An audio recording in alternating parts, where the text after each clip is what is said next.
Balitang IATF naman po tayo. Nakasaad po sa IATF Resolution number 41 na simula ngayong araw, 1 ng Hunyo hanggang 15 ng Hunyo, ang mga sumusunod na lugar ay mapapasailalim sa General Community Quarantine. Sa Luzon, ang probinsya ng Pangasinan, ang Region 2 kasama po ang probinsya ng Batanes, Cagayan, Isabela, Nueva Vizcaya, Quirino at Santiago City. Region 3, Aurora, Bataan, Bulacan, Nueva Ecija, Pampanga, Tarlac, Zambales, Angeles City, Olongapo City. Region 4A, Cavite, Laguna, Batangas, Rizal, Quezon, Lucena City. NCR kasama po ang Pateros. Sa Visayas naman po, ang mga GCQ areas ay ang Bohol, Cebu, Negros Oriental, Siquijor, Cebu City, Mandawi City, Lapu-Lapu City, lahat po ng mga ito ay nasa Region 7. Sa Mindanao, ang Zamboanga City at ang Davao City ang tanging GCQ areas.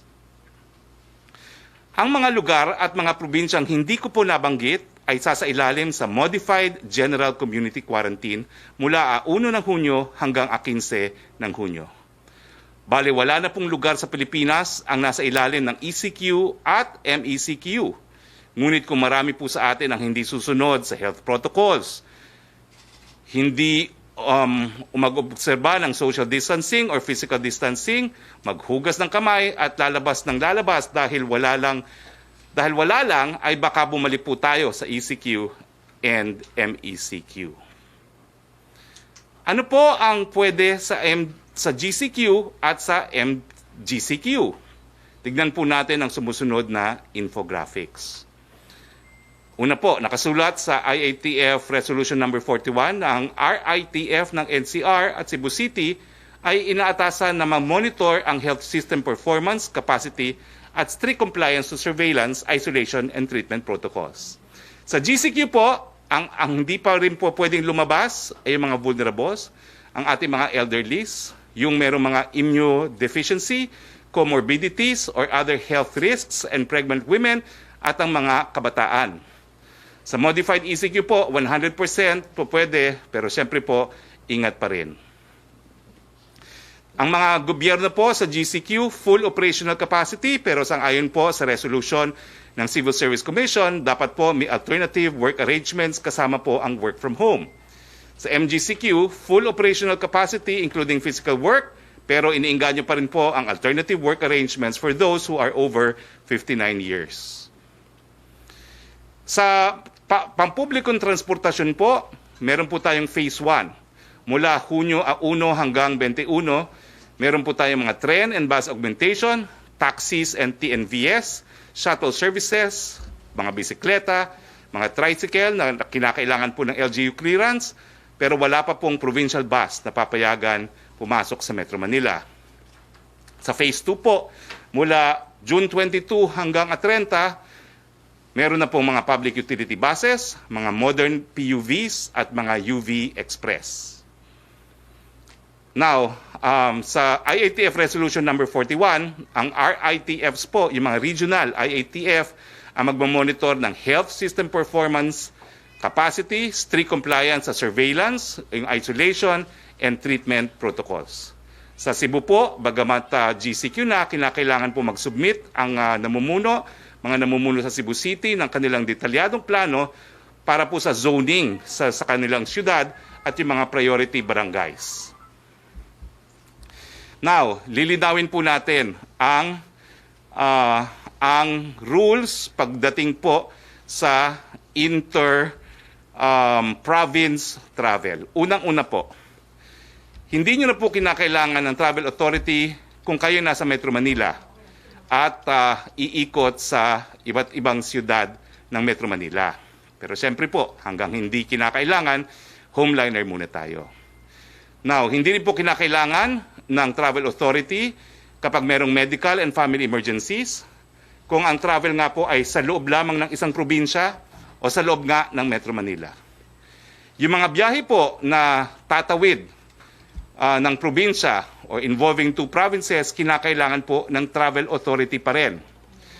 Now, kinakailangan po Yung mga magbabiyahe na kinakailangan ng travel authority, sila ay APOR, Authorized Persons Outside of Residence. Yung mga APOR, hindi na po kinakailangan ng travel authority. Ulitin ko po, no? Yung APOR, hindi kinakailangan ng travel authority. Now, yung nga palang mga seniors, baka magreklamo na naman, no? Yung same rule po, nandyan pa rin. Pwede kayong lumabas kung meron po kayong kinakailang bilihin na indispensable at kung kayo po ay nagtatrabaho. Okay? Malinaw po yan. Para hindi naman magalit si lolo at si lola na naman kung hindi lilinawin. Punta po tayo sa update sa COVID-19. Meron na po tayong 18,086 na kaso sa Pilipinas as of May 31, 2020. Ang mga gumaling po ay 3,909. Ang mga namatay po ay 957. Yung mga nagtatanong, handa na ba tayong mag-GCQ? Well, itong graph pong ito ay yung tinatawag na positivity rate trending para sa Pilipinas. Ano ba ho itong positivity rate trending? Ito po yung mga porsyento na nagpositibo sa lahat ng mga na-testing na natin. So habang mas mataas po yung porsyento, mas maraming merong COVID-19 dun sa mga na-test, habang mas mababa, kumakonti po ang kaso. At makikita niyo po sa graph neto na nagsimula tayo noong, hindi ko babasa yung araw na yon, noong April, napakataas po ng positivity rate, no? 13.4%. April 12, 13.4%, at sa ngayon po, as of May 24, ay nasa 6.5% na po tayo. So, ibig sabihin, talagang gumana po ang ating ECQ at ECQ, pero siyempre po, kung magpapatuloy itong pagbaba ng positivity rate, nasa kamay po natin yan. Kinakailangan, homeliners, kung hindi kinakailangan lumabas, manatili sa tahanan, hugas ng kamay, pagsusuot ng face mask, paggamit ng disinfectant, at siyempre po, no, yung mga nag-iempleyo, kung po pwede po, alternative work arrangements. Tignan naman po natin yung capacity, bago tayo health system capacity, bago tayo nag-GCQ. Di ba ho, sinasabi ko na yung mga factors na tinitignan, yung pagkalat ng sakit, yung kapasidad magbigay ng critical care, at saka yung ekonomiya. Ito po makikita nyo na simula noong April 23, 2020, meron tayong 808 ICU bed capacity. Ang vacant po ng mga panahon na yon ay 555 at yung mga occupied ay 253. Makikita nyo po na mula noong April hanggang ngayon, May 28, dumami po ang ating ICU beds at dumami rin po yung mga bakanting ICU beds. Meron na po tayong 1,273 na ICU beds, kung saan 820 po ang bakante at 453 ang occupied. Bagamat ito po ay magandang mga senyales, napakadali po mapuno yan kung hindi tayo mag-iingat at hindi susunod sa health protocols. Tingnan naman natin yung mga mechanical ventilators, ilan na meron tayo, no? Noong April 23, meron po tayong 1,039, 830 po ang hindi nagagamit at 209 ang nagamit. Ngayon po, May 28, meron na po tayong 1,935, halos doble po. At 1,581 ang hindi po nagagamit at 354 po ang nagagamit. Ulitin ko po, pag nagkasakit lahat, kulang-kulang po yan. Social distancing, manatili pong malusog. At yung isolation bed capacity naman po natin sa buong Pilipinas, 4,925 noong 23 of April. Ang mga bakante noon ay 3,114. At ngayon po, ang occupied na, dati, ang occupied na isolation beds ay 1,811. Ngayon po, May 28, meron na po tayong isolation bed na 9,201, kung saan 5,900 po ay bakante, 3,301 ang occupied. Huwag po tayong magnasa na mag-occupy ng isolation bed. Okay, so kasama po natin ngayon at tayo po ay mapalad, no? Nandito po unang-una si Yusek Vergere, pasensya na po, the lone rose amongst the thorns. Department of Health. Nandito po ang takapagpatupad ng National Task Force on COVID-19, Secretary Galvez. Nandito po ang Secretary po ng DILG, Secretary Anyo. At nandito po ang ating Secretary ng Department of National Defense, Secretary Lorenzana. So, simulan na natin ang pagtatanong. May presentation pala si Secretary Vergere. Yusek Vergere, you have the floor. Maraming salamat po, Secretary Roque, at magandang hapon po sa ating lahat dito, kasama po ang mga secretaries of other agencies. May ibibigay lang ho na konting paalala ang kagawaran ng kalusugan para sa araw na po na ito na nag-uumpisa tayo nitong GCQ dito sa Metro Manila. So ito pong unang ipinapakita namin sa slide, ito lang ho yung palagi ang pinapaalala natin sa lahat ng ating mga kababayan. Unang-una po, pag lumabas, wear your mask. Hindi lang po isusuot ang mask kung hindi isusuot po ito properly. Marami ho tayong nakikita, isinusuot pero nasa baba lang nila o di kaya bibig lang ang tinatakpan. So if you wear your mask, you wear your mask properly na kino-cover po parehong ilong at saka bibig. Physical distancing, napaka-importante. Alam po natin na ang transmission po ng sakit na ito ay maaring makuha through droplet infection and close contact. So kung hindi ho tayo susunod dun sa distance na kinakailangan, ay malaki ang probabilidad na maaari tayong mahawa. Washing your hands is very important, and of course, disinfecting common surfaces. At yung huli po, yung symptom screening. Ito po yung ginagawa natin sa lahat ng settings natin, pati sa workplaces. Next, please. So ito lang ho yung ating mga kaso na atin pong nai-report na kagabi. At sinasabi lang ho natin, gusto lang natin maintindihan ng ating mga kababayan, ito pong fresh and late cases na bagong klasifikasyon ng DOH. Bunsod po ito ng pagpapaigting namin ng validation process kung saan atin pong sinisigurado na hindi nagduduplicate ang ating mga kaso na ipinapasok sa ating mga datos. Ito pong fresh cases na to, ito po yung mga kaso na pumasok po sa ating datos within 3 days po nang lumabas ang kanilang resulta ng laboratorio. At ang late cases naman po is more than 3 days na lumabas ang kanilang resulta ng laboratorio at na-submit po sa atin sa DOH. So ang fresh cases po natin, pag tinignan natin, nanggagaling po yan sa daily submission ng ating mga laboratories. So pag tinignan po natin, katulad kahapon, bakit 16 nga lang daw, tinatanong ng mga tao. Kasi po, ang nagkakapag-submit po sa amin kahapon ay 15 laboratorio lang. Ngunit wag ho tayo mabahala, nakausap na ho natin ang ating mga laboratorio kaninang umaga at binigyan na po sila ng instruction ni Secretary Duque to submit at once. Ito pong daily submissions nila para mabuo natin ang ating mga numero. The late cases are submitted based on the line list given by laboratories. Again, out of the 42 operational laboratories that we have right now, only 27 laboratories provided us with their complete line list. Kung atin lang pong makukumpleto ito pong mga backlogs for validation na sinasabi natin, ay atin na rin pong marereduce so that we can somehow approximate the total number of unique individuals tested with these confirmed cases that we have. Next, please.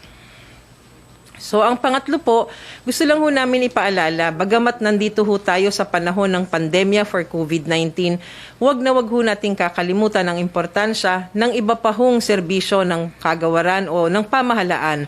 At wag ho nating kakalimutan na meron pa rin ho tayong mga non-COVID diseases. At ito po yung panahon ngayon na medyo kailangan ho nating pag-ingatan dahil maari pong tumaas ang mga kaso ng polio, ng measles at iba pa hong sakit sa ating mga kabataan. Kaya napaka-importante po na pabakunahan pa rin po ang ating mga kabataan kahit po nandito tayo sa gitna ng pandemyang ito. Next. So, yan po yung sinasabi natin. No? So, mag-iikot po ang ating mga healthcare workers para sa bakuna o di kaya maaari ho kayong pumunta sa ating mga health facilities at meron na ho tayong ginawang mga schedules dyan para po hindi nagsisiksika ng mga tao at para po hindi naman nagkakaroon ng increased rate of transmission kapag nagkaroon ng maramihang tao sa health center natin. So, yan lang po ang pinapaalala ng Kagawaran ng Kalusugan para nga ho, ngayong araw na to, first day for our GCQ in Metro Manila. Sec.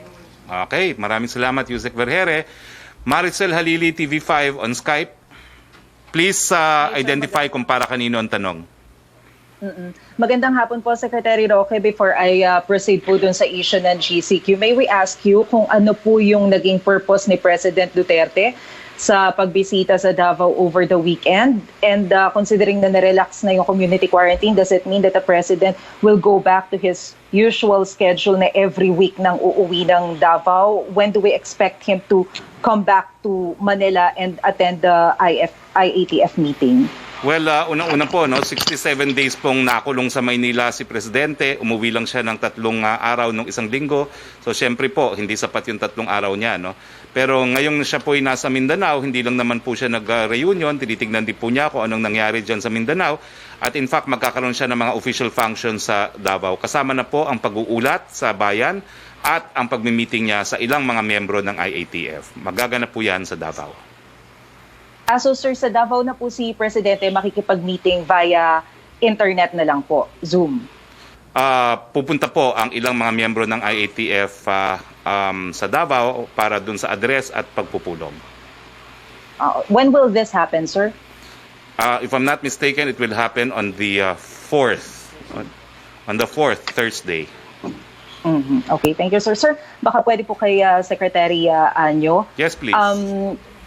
Sir, kasi kanina, nakita po dun sa mga videos na kinuna ng media na sobrang dami ng mga passengers na naipit sa may Commonwealth area. It seems na medyo maluwag pa rin naman daw po doon sa MRT and other buses sa EDSA. But the problem is, wala daw augmentation from inner streets papunta doon sa mga major roads. So how do you plan to solve this? And do you think the government did the right decision to relax the community quarantine in Metro Manila given this situation?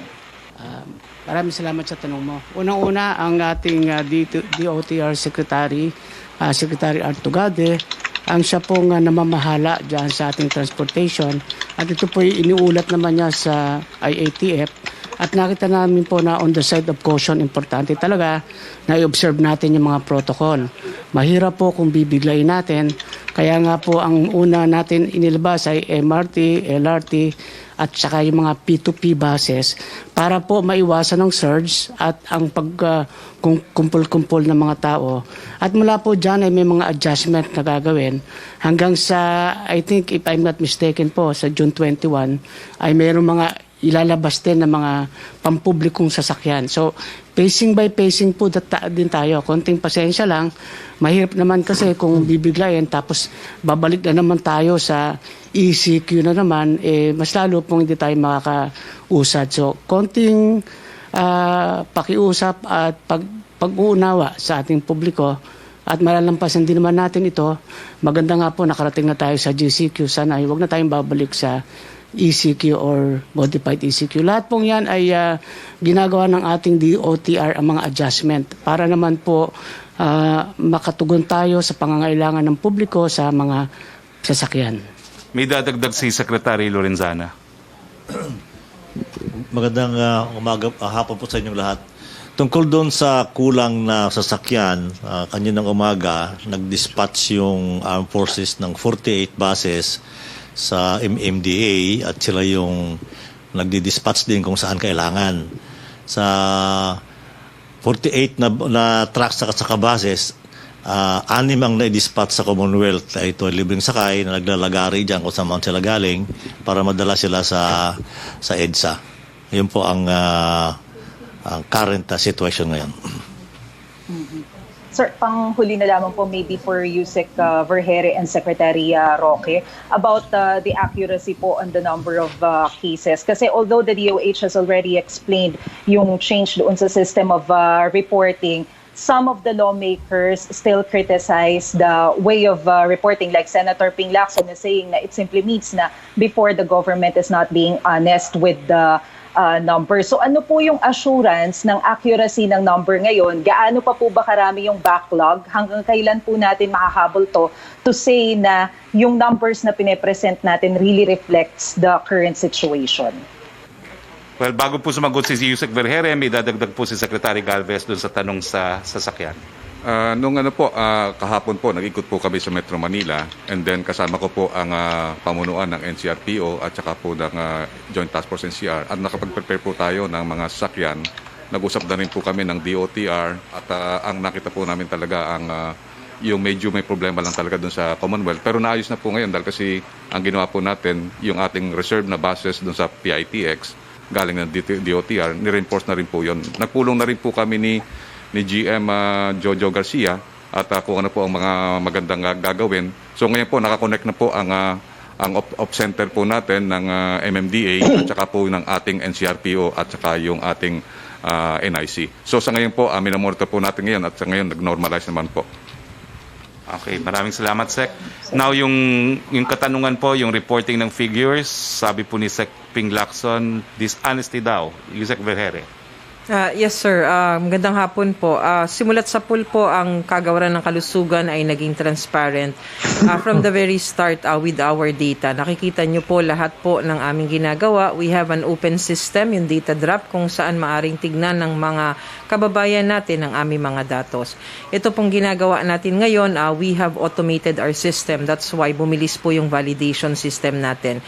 We now have this application, yung COVID Kaya, where all of our facilities will be using this so that we can hasten and we can minimize delays in the passing on or reporting system across our facilities to DOH.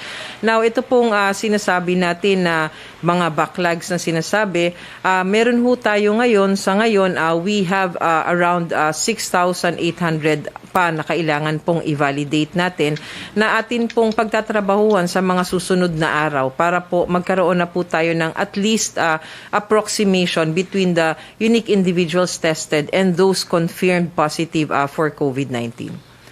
Okay, Yusek Roque.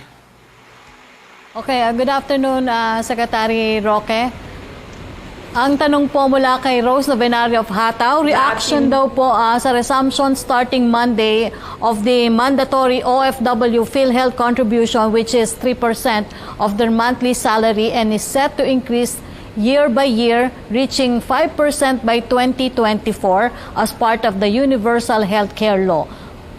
Sinuspindi na po ni Secretary Duque yung provision ng implementing rules and regulation na nagpapataw na mas mataas na premiums. No? So sa tingin ko po, miski tapos na ang MECQ, ay suspendido pa rin po yan hanggang hindi po nare-repaso at nababago ng PhilHealth yung kanilang implementing rules and regulations. Yung second question po ni Rose Novenario pa rin, reaction daw po sa joint statement on rule of law in the midst of COVID-19. Well, we agree with the call for the rule of law. At kung ang tinatanong naman po ay yung kaso ni General Silas, tuloy po ang preliminary investigation ng piskal at tuloy din po yung proseso ng administrative case bagamat hindi pa po nasusumite sa Malacanang yung request for authority to proceed with the investigation. Ang question naman ni Chris Jose ng Remate, ngayong mas maluwag na daw po ang kalsada ay nagbabala si Congressman Barbers ng pagtaas ng kaso ng drug trafficking sa bansa. Ang sabi po ni Congressman Barbers, marami daw po kasing drug pusher ang nagpigil na bumiyahe ng illegal na droga dahil madali silang mabubuko sa mga checkpoint. Bunsod na ipinaiiral na quarantine protocol. Ano po ang hakbang na gagawin ng gobyerno para hindi po maka-score ang mga tao nasa likod ng drug trafficking na ito? Siguro si Secretary Anyo? Maraming salamat sa tanong mo. Unang-una, yan ay atin ang pinag-isipan at in fact ay nakatulong nga po ang quarantine sa pagsukpo ng droga. In fact, ang ating pong crime ay bumaba ng 59%. From 11,000 po, i-compare natin yung period bago po nag-quarantine. No? I-compare po natin nung nakaraang panahon ay naging 4,000 na lang po yung ating crime volume. So, yan po ay 59%. Kasama na rin po yung drugs dyan. At ang ating pong kapulisan at iba pang ahensya ay naghahanda habang tayo ay nagluluwag. Umasa po tayo na sisiguraduhin natin ang lahat ng measure ay ipatutupad natin, lalo na sa paglaban dito sa drugs. Malaki epekto din po ang pagkakaroon ng quarantine sa ating mga drug syndicates. At in fact, ito ay patuloy na binabantayan natin. So nakikita po natin na mas gumaganda nga po ang ating peace and order situation dahil sa quarantine na ating pinatutupad. At nag-a-adjust po tayo unti-unti At ang maganda rin po rito ay dumadami rin po yung mga nagbo-volunteer sa atin na nagbibigay ng impormasyon. At ito rin ay isang paraan sapagkat sa matagal na panahon na hindi nakagamit ng droga yung ibang mga kababayan natin ay unti-unti naka-adjust din yung katawan nila. Maaaring sa susunod ay ma-get rid na nila yung paggamit ng droga sapagkat forcefully ay nagkaroon ng tinatawag na withdrawal. Sana po ay tuloy-tuloy ito at we will make sure po na lahat ng tamang programa at pagpapatupad ng batas ay gagawin natin para tuluyang mawala na rin ng droga dito sa atin. Yes, Joyce Balancho, DZMM. Yes, good afternoon po, Secretary. Pwede po sa inyo tong tanong na to or kay Secretary Anyo. Follow-up lang po dun sa dati ko na rin po natanong dun sa angkas. Kasi po lalo na po ngayong GCQ ay marami po yung mga kapamilya natin, mga kababayan natin na humihiling na sana baguhin natin yung policy against couples na bawal during angkas. Nabanggit nyo, Secretary, before na itatalakan nyo to sa IATF. May update na po ba doon, Secretary? Siguro si Secretary Anyo. Yes, ang ating angkas, ang ating panuntunan dyan ay bawal pa rin sapagkat ito ay malaking violation sa ating health protocol. Unang-una, i-explain ko lang, kung ang mag-asawa ay papasok at nakaangkas. Pagdating niya sa opisina ay mahahawa yung lalaki at pag uwi niya, nakaangkas yung babae naman ang mahahawa. Ang susunod naman na mahahawa ay ang opisina o kaopisina ng babae. Habang mayroon pa pong virus, hindi po tayo pwede magsugal dyan. Hanggang sa sana ay dumating tayo sa new normal, wala na tayong virus at wala nang positive cases, ay babalik din po naman tayo dyan. Konting pasensya lang. Paano natin masosolve itong angkas dahil anbawa ay mag-asawa nga sila. Unti-unti po ay gumagawa tayo ng bicycle lane, gagawa tayo ng tricycle lane, at lagyan na lang po ng sidecar yung motor at pwede nang isama niya yung kanyang misis. Ganun lang po naman yung mga solusyon habang mayroon pa tayong virus. Pag wala na po, babalik na ulit tayo sa dati at pwede na sila mag-angkas. So pwede po, Secretary, yung bike na may sidecar. Pwede po yon. Meron mga ruta na pwede tayo maglagay para sa mga may mga sidecar na bisikleta. Pero yung dun sa walang sidecar, dapat free-flowing yan. So, unti-unti ay nag-a-adjust tayo sa bagong normal kung ano ang pwede makatulong sa ating mga kababayan. Huwag lang po nating madaliin kasi pagka biglang bumalik tayo sa ECQ, mas lalo pong mahirapan tayo. So, sabi nga ay hinay-hinay, unti-unti, ay makakarating din tayo sa pupuntahan natin. Opo, regarding pa rin po sa public transportation, dahil nabanggit po ni Secretary Anyo kanina, may second phase which is June 21 kung saan mas marami pa po yung papayagan na public transportation. May mga netizens po na workers na nagtatanong, makatarungan po bang i-absent sila ng kanilang mga employers just because hindi sila makapunta sa trabaho dahil hindi pa sila sakop nitong available transportation sa kanilang mga lugar?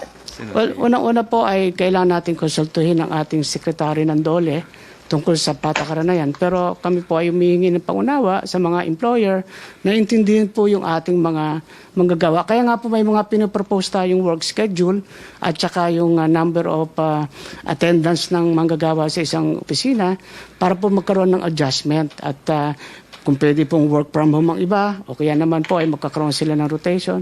So tulong-tulong po tayo, bayanihan po tayo rito. Pero ang ating pong DOLE Secretary ay pinag-iisipan na po yan at sa susunod po ng mga araw ay magkakaroon din tayo ng mga adjustment at sana naman po ay makaunawa yung ating mga employer.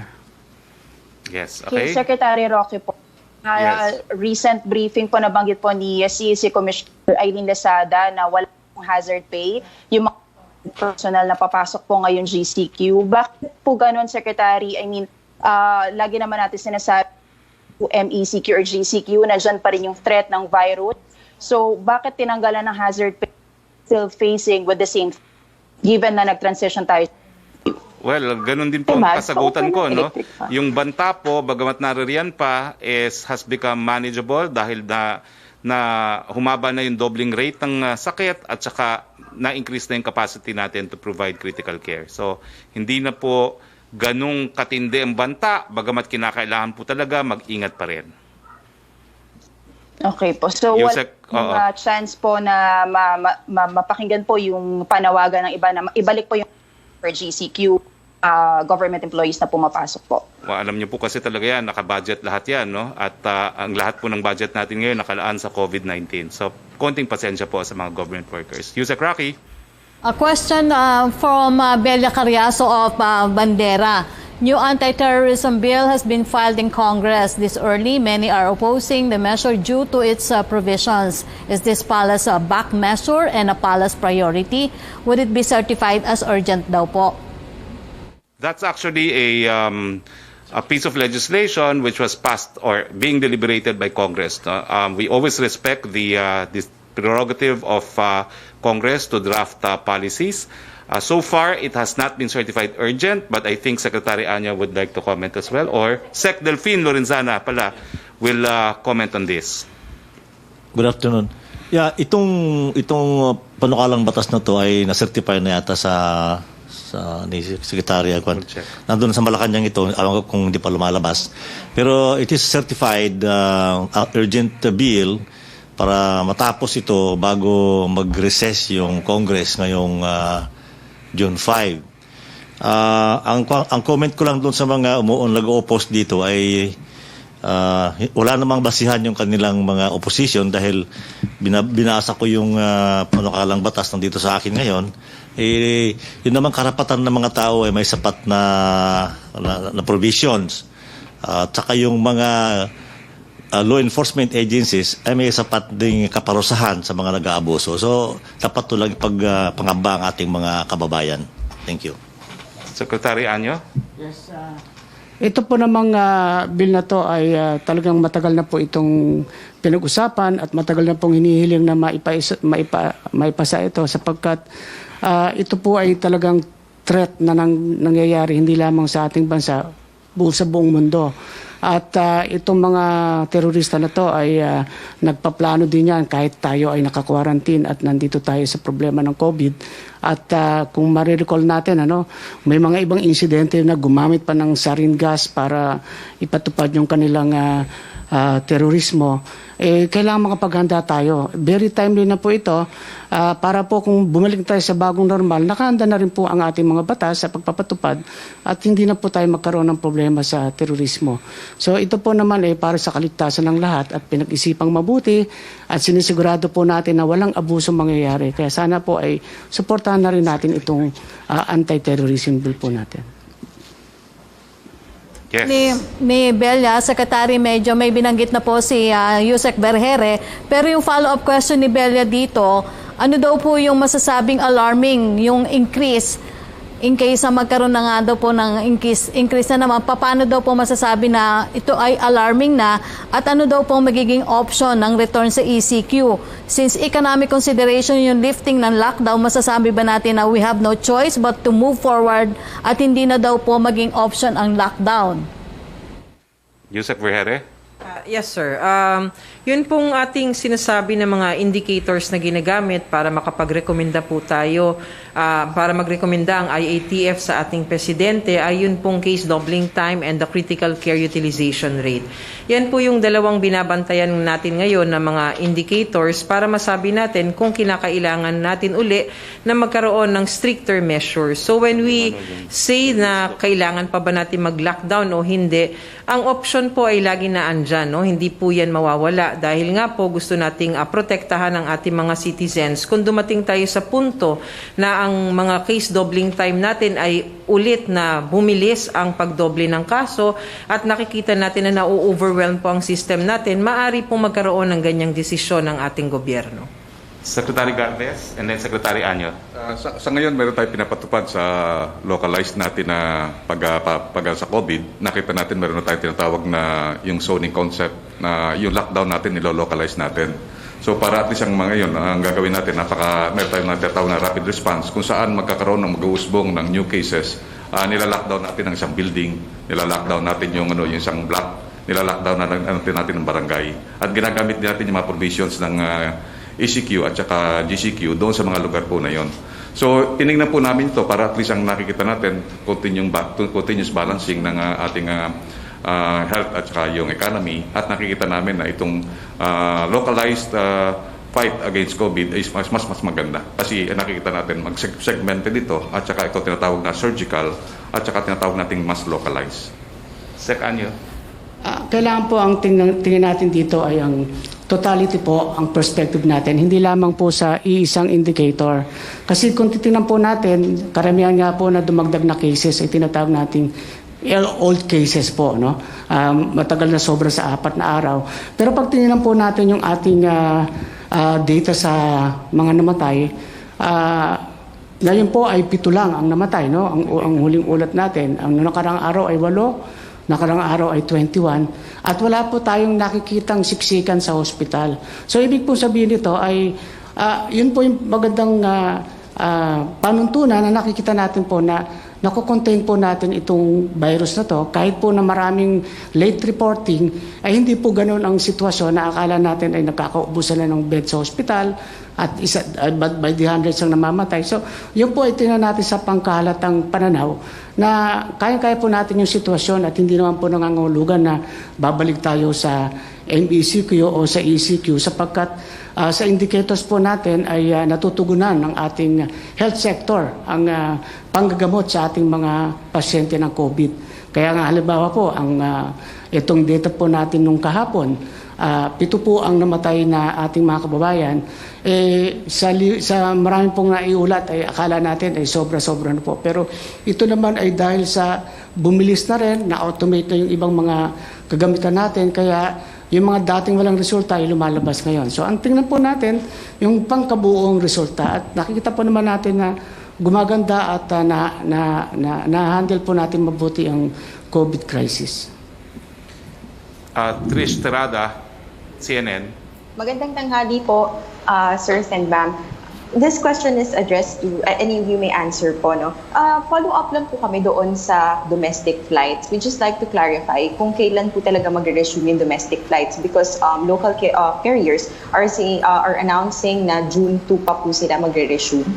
I talked to CAB and CAAP at apparently, ang nagiging problema are the local government units are refusing to admit passengers from the domestic flights. No? So, paplansyahin po yan, but perhaps our Chief Implementer, General Galvez, can comment on the topic. Sa local flights, may sinabit na po yung ating DOTR, tinitingnan po namin at kasi kukonsult po natin ng mga LGUs kasi ang nakita natin din, takot din talaga yung mga LGUs na magkaroon ng open travel dahil kasi yun nga sa importation. And sa ngayon po, ino-open natin yung ating air travel only sa inbound passengers from our OFWs and seafarers. Sa ngayon po, nung dati po, nilimit po lang natin na 400 to 600. Sa ngayon po, na dahil yung ating 24,000 po na OFW ay nakauwi na po, ngayon po, inaangat po namin to sa 1,000 to 1,500 a day. Kasi meron po tayong 42,000 na ina-expect na OFW na darating ngayong June. So sa ngayon po, pag-aaralan po namin mabuti, i-consult po namin si General Sana at saka si Secretary Tugade at saka si SILG para pag-aralan po kung ano pong lugar ang pwede natin pong buksan. Sa ngayon po, bubuksan po natin ngayong linggo, ito pong Clark kasi nakita po natin may testing capacity na siya dito. At the same time, meron siyang tinatawag na maganda yung organization ng local manning agencies at saka nung ating BCDA doon sa area. And then later on, pagka once natapos na po yung ating tinatawag na modular testing center dito sa Cebu, pwede na po nating i-open. And then later on, magko-coordinate na po tayo sa Davao at saka sa ibang areas sa Jensan. Yes, next question. Sir, the next question po is about the illegal Chinese health facilities. Sir, ito po bang pagkakaroon ng sunod-sunod po kasi yung pagkakahuli or pagkakadiscover nitong illegal Chinese health facilities, hindi po ba siya nakaka-apekto doon sa real picture of the number of our COVID cases? Because from what we understand, hindi naman po sila nagko-coordinate sa local government units or even to our health department. So, paano po kaya yun, sir, na posibleng hindi natin alam kung positive or PUI, pero nakakagala sila on their own because they're doing their own tests. And at the same time, sir, kung may mga ganito pong behavior na pinapakita, is it high time to review the existence of POGOs? Because it appears na despite our hospitality na pinapakita po sa kanila, in a way, it's very disturbing na they don't seem to trust our health institutions because they have their own facilities. Well, unang-una po, no, Tatlong kaso pong nasasampa dyan sa mga underground clinics na yan, yung illegal practice of medicine, yung illegal sale of unregistered pharmaceutical products, at saka yung violation po ng quarantine law natin dahil lahat po ng COVID cases ay dapat rini-report sa DOH. Ang POGO po, wala pa pong nag-ooperate na POGO. Kasi ang sabi po ng BIR, hindi pa sila nagbibigay ng tax clearance sa kahit kanino. So I think the question is premature. Wala pa naman pong nag-ooperate na POGO. Let's not attribute anything na hindi pa po nagsisimula nga yung industriya na yan. Next question, please. Sir, my next question is for Yusek Vergere. Yusek, may pinapatanong lang po, no, yung backlog po, supposedly, makiklear po siya or parang the commitment was to have it cleared by last week. Ano raw po yung nangyari kung bakit hindi po na-meet yung deadline ng pag-clear ng backlog? And on the other hand, may mga nagsasabi din po na kaya naman daw po palang mapabilis itong pag-clear ng backlog. Bakit po medyo late in the game or ngayon lang nagawa yung pag-clear ng backlog po? Yes, sir. Yes, ma'am. Klaruhin lang po natin. Meron ho tayong dalawang klase na backlog. Ang una pong klase is the laboratory backlogs. Ito po yung sinasabi natin na lahat po ng samples na na-receive natin for testing at mula nung na-receive hanggang mag-release ng results ay more than 48 to 72 hours. That's a backlog for laboratory. Now, the backlog in validation, we don't call it a backlog. Actually, it's the delays in validation. So this validation is we are trying to confirm the cases through the documents that are being sent to us, the case investigation form. So yung pinag-usapan po natin last week are the laboratory backlogs. We were able to reduce the backlogs from laboratory from 7,000 to I think only almost 500 last Friday. Unfortunately, over the weekend, the exhaust fan of the Western Visayas Medical Center, the exhaust system for their negative pressure room, nasira po uli. So this is again another unforeseen circumstance kung saan nagkaroon ho tayo uli ng maraming backlog because hindi po sila nakapag-test. And we are trying to address this already. So yun pong backlog natin ng una tayong nag-usap-usap ay na-reduce po natin yon. Ito na lang ho uli, meron na ho tayong mga bagong operational issues which again, nagbigay uli ng backlog sa iba nating laboratorio. Thank you. Yusek Roque. Thank you, Trish. Okay. Yusek Roque. Question from Eileen Taliping of Abante Tonight. Paano daw po yung payment holiday sa loans and credit card payments ngayong nasa GCQ na sa Metro Manila? Okay. Basta loans, the law will apply. Meron po tayong 30-day grace period. Ang pagbabayad ay beginning, kung ang date due po ay May 31, you still have 1 month grace period to avail of. Okay? So, yung 30-day period, grace period under the law is upon lifting of the MECQ. Okay? Tanong pa rin kay Eileen, sabi nyo nitong weekend wala ng second wave para sa mga pamilyang nasa GCQ. Ay ibig po bang sabihin nito pati yung mga pamilyang hindi nakatanggap ng una o yung mga na-left out noong April ay wala na rin tatanggaping ayuda dahil GCQ na sila? Lilinawin ko po, yung second tranche, yan po ay para doon sa mga lugar na nanatili sa ECQ or MECQ at yung 5 milyong additional na mga individual na nabigyan dahil gusto ni Presidente mabigyan ng mas marami. So kahit anong classification po ng lugar ninyo ngayong Hunyo, wala pong epekto yan doon sa pag natatanggapin yung ayuda para po sa nakalipas na buwan. Malinaw po yan. Joseph Morong. Hi sir, good afternoon. Good morning, gentlemen. Good morning, Yusek Vergere. Sir, I'll do away with the practical questions first, no? So yung quarantine pass, hindi required within the GCQ. So yung bang mga lipat bahay, balik bahay, pwede na yan, sir? Si Chief Implementer Secretary Galvez. Mga lipat bahay po. Si Secretary Anyo. Gumawa kami ng panibagong panuntunan at ang ating pong mga pag-ibihin po natin yung quarantine pass po sa travel pass, no.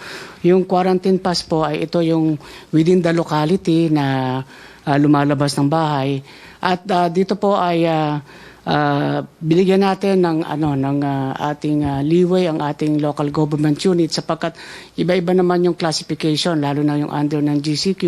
Meron talagang mga community diyan na sinasabi natin na meron pa pong mga infection, no? Sila po yung mga nagpapatupad na hindi pa pwedeng lumbas sa mga tao. At ito pong mga areas na ito ay mayroon pong kapangyarihan ng ating local government units para magpatupad ng quarantine pass sa mga lugar na meron pang mga infection.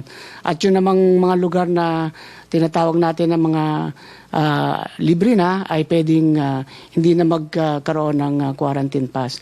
So ito ay depende na sa sitwasyon ng ating mga LGUs. So ang ibig sabihin nito, may discretion ng ating local government unit sa pag-i-issue ng quarantine pass para naman sa ganon ay maprotektahan din nila yung mga lugar na meron pang mga infection.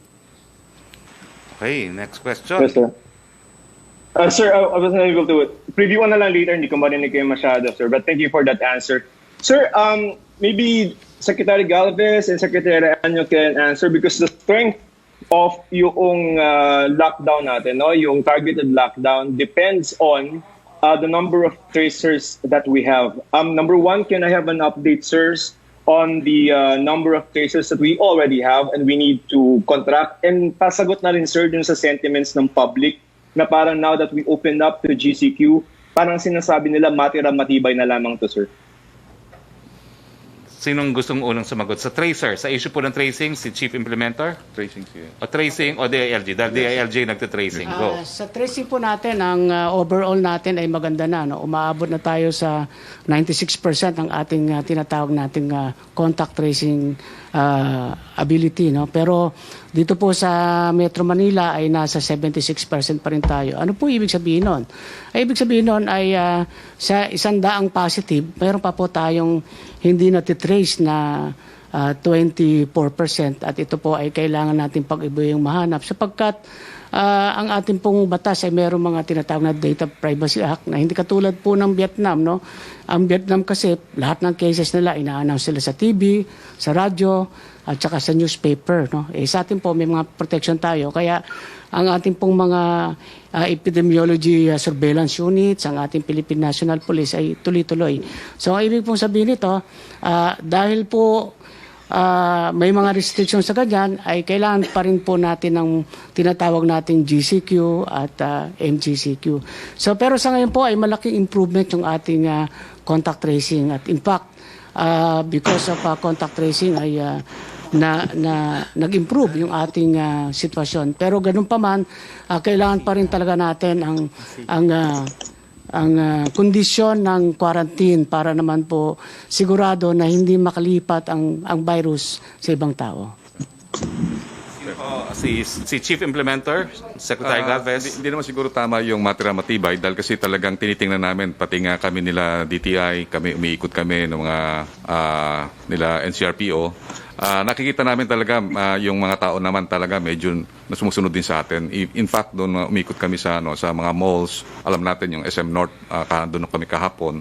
Akala natin na maraming tao na doon. Alam nyo, 20% pa lang ang pumupunta na tao dahil kasi malaki rin ang takot ng mga tao. And then, nakakaawa nga yung ating mga business sector kasi talagang walang pumapasok sa kanilang mga stalls. So with that, nakikita rin natin na yung ating mga business sector, they're heightening up their strict protocols.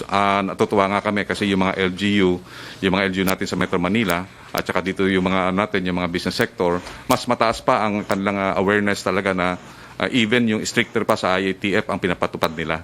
So, ang nakita ko dito talaga ang concern ng mga LGUs at saka yung mga business sector, we are working together na at least yung transmission talaga ma-prevent. At the same time, yung pag-open ng GCQ will also put us some breathing space na magkaroon talaga ng economic activity considering that more than millions of our workers are being affected by the lockdown. So yun po ang natin, and then we will localize yung lockdown sa mga barangays, sinasabi natin segmented at saka yung surgical, and we could have tinatawag natin na yung ma-prevent natin talaga yung tinatawag natin kinatakutan natin na magkaroon ng widespread transmission. So yung second wave po, talagang we are protecting our people na hindi po tayo magkaroon ng second wave. That's why yung testing capacity din ng Metro Manila tumaas na meron na po tayong 25 testing center po sa Metro Manila. Okay. Last question, Can I go Joseph. yes, sir. Can I go to Undersecretary? Go ahead. Yes, sir. Yes, go ahead. Go ahead, Gad. Ask your questions. Hi, good morning, ma'am. Ma'am, ang sinasabi niyo po na is 6,000 and then we now have 18,000. Yes. So kung i-add po natin to, meron po tayong 23,000, ma'am, na total number of possible infections in the Philippines is only 2,000. And another question is, hirapan daw yung ilang yung na di yata pinayagan ng DOH to install yung machine sa Western Visayas. Hirapan sila with the procurement and basically just movement of their initiative to mass test individuals. 2 questions, ma'am. Yes. Yes, Joseph. The first one would be, yun sinasabi mo na 23,000 because you're adding the validation delays to our existing confirmed cases. Ito ay hindi pa sigurado, no? Kapag vina-validate natin ang mga kaso, atin tinitignan baka may duplication, baka may mga erroneous input, so babawasin pa rin natin yan. So hindi talaga mo masasabi na pag in-add mo yan ay iyan yung magiging total mo na 23,000 plus. Mababawasan pa yan because of validation. Second would be the Western Visayas Medical Center na hindi tumanggap ng makina. Wala kami pang nare-receive na ganyang impormasyon. Although dito sa Western Visayas Medical Center at saka sa iba pa nating mga laboratory facilities, through our National Task Force, no, sila Secretary Galvez, nagkaroon na tayo ng mga kasunduan na meron na ho tayo mga tinutulungan, no, to expand our testing dito po sa mga vulnerable population across these different areas. Maybe Secretary Galvez can also add to this answer. Secretary Galvez. Pupunta nga kami doon sa sa Iloilo and also galing din kami sa Cebu. In fact, itinataas natin yung level ng ng testing capacity doon. Naglagay na nga tayo ng dalawang notch o tinatawag na automated machine doon sa sa Central Visayas at doon po sa sa bandang Iloilo at sa Negros ay nagtatayo na rin po tayo ng laboratory. Kahapon nakausap na po namin ng Ayala Group at may tinatayo po sila ng parang yung sa Qualimed, yung tinatawag na mga civilian laboratories na itatayo doon sa bandang area ng Western Negros. Kaya po pupunta kami po bukas, titingnan po namin yung mga laboratories kung ano po ang mga kailangan pa ng mga tinatawag nating PCR machines at saka magdadala rin po kami ng mga rapid test kits. Sir, hindi nahihirapan yung project? Yusek Roque. From Francis ng Daily Tribune, Laguna Representative Dan Fernandez, it is as unconscionable the move by the NGCP to demand a 3.2 billion increase in its billing for services this year, with the ERC granting the NGCP's request despite the country is currently experiencing COVID-19 pandemic. Fernandez threw this criticism at the NGCP after officials of the country's power grid operators defended their demand for an additional 3.2 billion in interim maximum annual revenue for 2020. What is the palace reaction on this? Well, we will ask po the Department of Energy to comment on this. We understand that ERC by law is a regulator and they have quasi-judicial functions, including rate fixing. But I think the Department of Energy exercises supervisions nonetheless. No, so we will refer the matter po to Secretary Cusi. Yung second question niya, Secretary, sinagot na rin yung augmentation ng mga sa public transport to sa mga stranded passengers. Yung tanong naman ni Chris Jose, nasagot na rin po yung sa second wave ng SAP. And then yung kay Samed Denilla ng Business Mirror, sinagot din po yung pag-resume ng commercial flights. Ito na lang po yung second question niya. Ilang areas ang may lalagay under localized enhanced community quarantine under sa new zoning scheme of the IATF? Yan po ay desisyon ng mga mayor, and then the governors can also declare ECQ in municipalities and in component cities. But Secretary Galvez, do you have an idea how many of these localized barangays and zones there will be?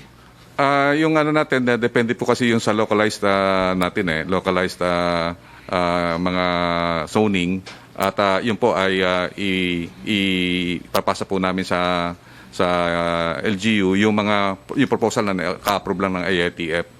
So, ang nakikita po natin, nagbigay naman po ng mga analytics yung tinatawag na granular data na kung ano po yung mga tinatawag nating hotspots na sa different areas. So, nakita natin dito sa bandang area ng Cebu at saka bandang area ng NCR, dito nakita natin na maraming hotspots considering that yung ating increases ng new cases ay patuloy pa rin. So, yun po ang inano po natin na dito nga sa Cebu, meron po silang ina-apply ng mga lockdowns at ang tawag po nila dito ay segmented lockdown. So yun po at nakita po natin sa areas po na previously na na-downgrade sa GCQ ay talagang tinitingnan po natin ang surveillance po doon. Secretary Anyo? Yes. Ito pong ating localized lockdown po ay iba-ibang antas. Meron pong isang barangay, merong isang subdivision lang o kaya ay isang building lang para lang mabilis na makontain yung infection. At ano po yung numerong binabantayan natin? Dapat po pag merong 2 pataas, dapat po ay ila-lockdown na natin yan para mas maliit, mas mabilis, mas madali nating mapipigilan. Pwede pong lumaki yan hanggang 1 o 2 barangay.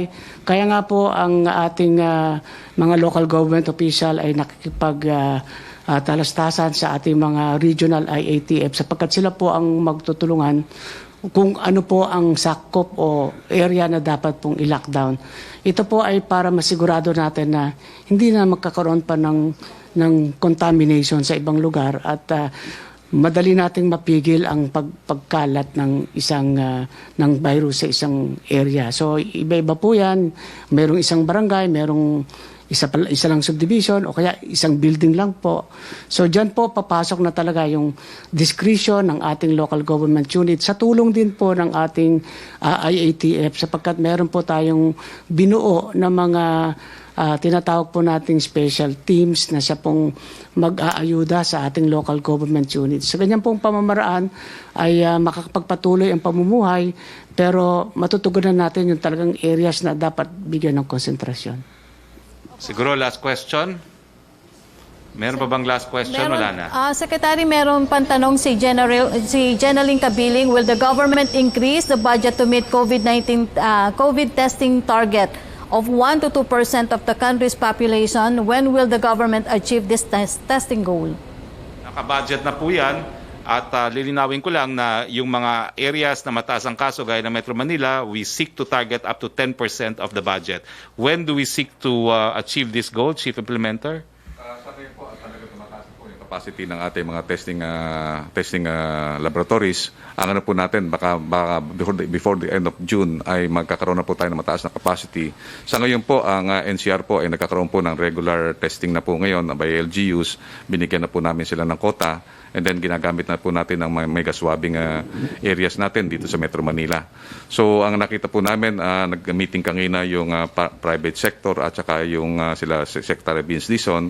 And we are moving forward na before the end of the month ay talagang ma-achieve na po natin yung capacity natin na meron na po tayong capacity na more or less 30,000 po na capacity test a day. Sa ngayon po, nagkakaroon po tayo ng konting problema sa supply chain at sinosolve na po natin po yun. Pia Gutierrez, ABS-CBN. Siguro last question ito. Last 3 questions. Yes. To you and DILG Anyo. Sir, yung bunga... Nako, choppy ka. Choppy, we can't hear you. We can't hear you. Hindi namin marinig, Pia. Pia, pakiayos yung audio, hindi namin marinig. Sir, to expedite this or will... Wala kaming narinig, Pia. Si Melo Acuña muna habang inaayos natin ang audio ni Pia. Melo Acuña. Good afternoon, Secretary. Good afternoon to all the resource persons. Isang tanong muna para kay Secretary Roque. Binanggit po ng pamahalaan na maaaring gamitin ang mga himpilan ng radyo at telebisyon sa pagtuturo sa mga kabataan. May sapat po bang pondo ang pamahalaan para sa private radio and television stations sapagkat hindi mabubuhay ang mga himpilan ng radyo at telebisyon on tax credits? That's the first question. Well, meron po tayong PTV4, meron po tayong IBC13 at titignan po natin kung ano pa yung mga community channels na gagamitin ng DepEd. Pero sa tingin ko naman po, kung talagang kinakailangan yan, hahanap ng budget ang DepEd para dyan. Dahil marami naman po tayong matitipid dahil walang face-to-face classes, no? So, pwede naman sigurong ma-realign yung ilang pondo ng DepEd towards compensating yung mga community TV and radio stations na gagamitin natin para sa eskwelahan. Your next question, Melo? Yeah. Okay po. For Secretary Lorenza, ano po napipintong umuwing mga Pilipino mula sa Sabah sapagkat undated sila? Upang paraan ang Department of National Defense these people na makauwi sa Pilipinas dahil striktong programa ang Malaysian government? Yeah, meron tayong programa dyan, Melo. Ginagamit natin yung mga, kung kinakailangan nating sunduin sila doon ng ating mga aeroplano, meron tayong C-130s, o hindi kaya barko ng Navy. So, inaayos lang natin through the Department of Foreign Affairs kung ilan itong babalik, at saka inahanapan din natin ng mga quarantine facilities either sa Tawi-Tawi o hindi kaya sa Basilan. Opo. Okay. Huling tanong po for Secretary Anyo. Early, yung po bang DILG, nakilala na natin yung best and worst practices in local government units in their response to COVID-19 crisis? Thank you, Secretary. Yes, totoo yan. Meron na tayo nakita mga best practices at meron po kaming forum na isinishare namin yung best practices na ginagawa ng ibang LGUs para po makatulong sa ibang LGUs. As a matter of fact, ay ang mismo pong ulap, ang leagues ng provinces, ng cities, at saka ng municipalities. Tuloy-tuloy po yung talastasan namin. Meron po kami tinatawag na ugnayan na talakayan through Zoom din. Almost everyday po yan at kaharap at kausap namin yung ating mga local government units na isi-share natin yung mga best practices. Ito rin po siguro ang isang dahilan kaya mabilis nakagraduate yung ibang municipalities na makapunta sa MGCQ. At until po ay ginagawa natin yan para ma-share. At malaking magandang programa sapagkat bumilis din po ang makikita po natin ang GCQ areas natin ay kukunti na lang at mas marami na ang ating MGCQ. At sana ituloy-tuloy na to sa bagong tinatawag nating new normal. So we continue to share experiences and learn from each other. Pia Gutierrez. Hi, sir. Sir, now? Sige, try mo ulit. Go. Hello, sir. Yes, go ahead. We can hear you now. Yes, Go. sir. Okay, sir. Change location. This question is DILG Secretary. Kasi tapos na po yung buwan tayo but we have yet to of the social amelioration. Ang sabi ng this is because the DILGs have yet to complete liquidation reports. So we do not know. So ano po yung ginagawa na to expedite this? We expect the palace to the DSWD to with the second tranche. Tapos yung validation lalo na't kay ng mga tao yung ayuda. No? Maraming salamat. Medyo choppy yung dating pero sasabihin ko na rin yung aking kasagutan. Unang-una, ang ating unang trans ay patapos na talaga. No? At konting-konti na lang. At tuloy-tuloy pa rin yung mga ang problema lang natin talaga yung malalayong lugar, yung mga island. Pero yung dito sa mga within mainland, tapos na po tayo dyan. Kung titignan po natin siguro nearing 100% na po tayo. And we are now preparing for the second tranche. At dito sa second tranche, ito nga hawak ko yung aming joint implementing guidelines na kung saan ay gagamitin na rin ng DSWD yung mga iba't ibang mode of payment sapagkat nung sa SAC form, nakalagay po doon kung ano yung mga po pwede magamit na mode of payment. Kaya mas mabilis itong second tranche sapagkat magagamit na natin yung iba't ibang e-payment at e-cash arrangement. Pero tutulong ang ating PNP at saka AFP sa mga lugar na malalayo para sa pagdidistribution. At siyempre, ang participation pa rin ng ating mga LGUs. So, ang tuloy-tuloy naman din ang validation na ginagawa ngayon. Ibig sabihin, yung mga nakatapos na ay nagbabalidate na at nagpiprepare ng ating DSWD sa pag-distribute ng second tranche natin. And we will make sure na mas mabilis ito sapagkat combination na ito ng manual at saka ng e-payment, and at the same time, yung 5 million na sinasabi nating hindi nabayaran o hindi nabigyan nung first tranche, uunahin din po natin sila. At sa ngayon, ang iulat sa akin ay 4 million names na po ang na-validate namin, dito sa DILG, at ito ay pinapasa namin as we get it to the DSWD. So, maaaring mauna pa nga itong mga naiiwan na 5 million dahil sapagkat kailangan naman nila ito. So, this is a very good work in progress, and hopefully this June ay maibigay na natin lahat itong second amelioration. Next Sir, when do we question. expect the sir? Well, tuloy-tuloy ang validation actually, no? As they come, we do not wait ito kailangan. So pagka dumating na yan, inaayos na lahat. Now we are going to sign the joint memorandum circular dito sa ating for the second tranche, at ito ay binubuo na iba't ibang probinsya. Then tuloy-tuloy na talaga lahat yan. And hopefully ito ay makapagsimula kagad tayo in the very soon. Last question, Pia. Yes, sir.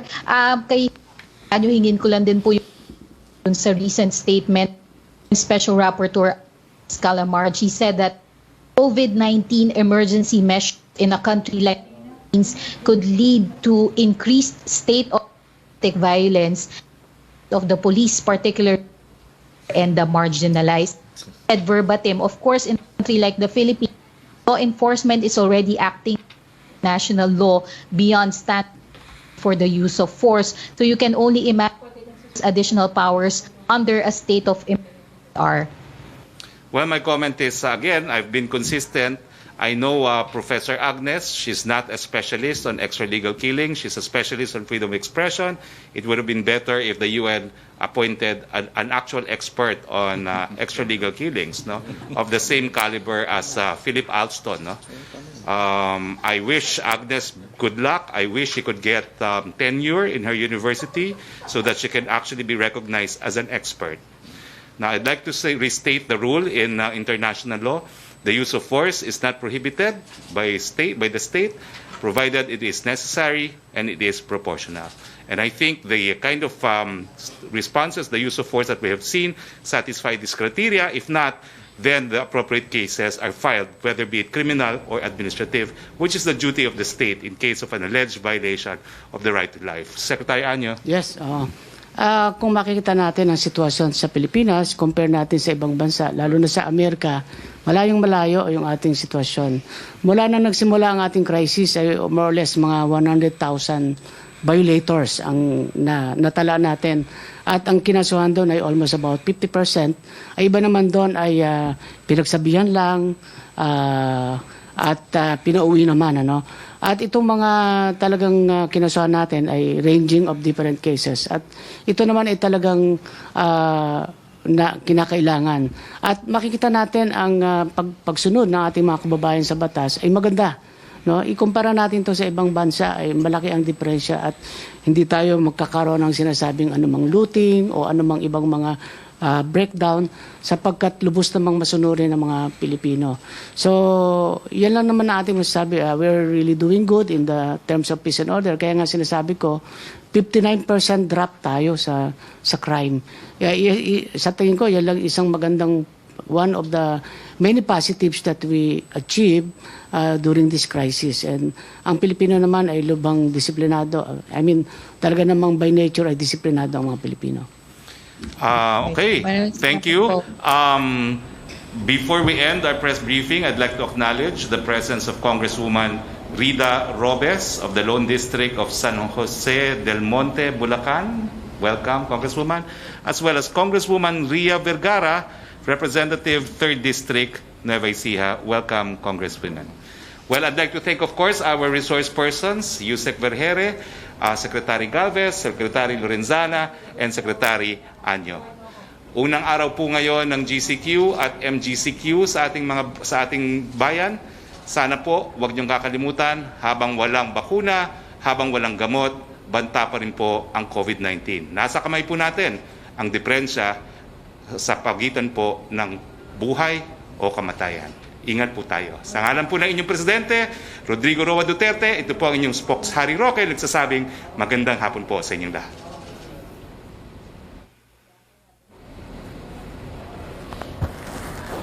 Atin niyo pong natunghayan ang naging press briefing. Kasama po si Presidential Spokesperson Harry Roque. Maraming salamat po sa inyong pagsubaybay. Sa ngalan pa rin po ng RTVM at ng People's Television Network, ako po si Roque Ignacio. Para po sa mga lugar kung saan pinapatupad ang GCQ,